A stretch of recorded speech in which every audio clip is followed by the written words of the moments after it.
नमस्कार, टेक्नॉलॉजी मध्ये आपलं स्वागत आहे. आज मी सोमठाणा गेलेलो आहे. सोमठाणा तालुका नायगाव जिल्हा नांदेड प्लॉटवरती आलेलो आहे. थोडक्यात हळदीला आपलं बायोस्कर टेक्नॉलॉजीचं पूर्ण प्रोडक्टचा वापर केलेला आहे.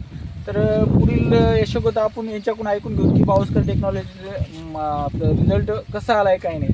तर नमस्कार, नाव काय आहे तुमचं? दीपक सदाशिव कदम. बरं, गावाचं नाव?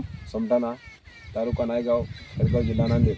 बरोबर. तुम्ही हे बायोस्कर टेक्नॉलॉजीचे औषध आपलं वापर केलेला आहे. स्टार्टिंगला ड्रिपद्वारे काय सोडलं होतं तुम्ही? जेमिनेटर सोडलं होतं. जर्मिनेटर सोडल्यामुळं काय तुम्हाला कसं वाटलं नेमकं? नंबर चांगलं वाटलं ते औषध. पांढऱ्या मुळीची वाढ झालेली आहे. बरोबर. झाडाची वाढ आहे, पांढऱ्या मुळीची वाढ आहे. बरोबर. हळद आपली भरपूर नंबर 1 झालेली आहे. बरोबर. दुसऱ्या स्प्रे मध्ये आपलं थायवर, क्रॉप सायनर आणि प्रिझम हे वरून स्प्रे केल्यामुळं जास्तीत जास्त तुम्हाला ते वरून स्प्रे केल्यामुळं कसं वाटलं तुम्हाला? छान वाटलं. ते फुटी जास्त फुटलेली आहेत. बरोबर. बायोस्कर टेक्नॉलॉजीचे औषध वापरून समाधान असतात? हो, समाधान, खूप समाधान आहे.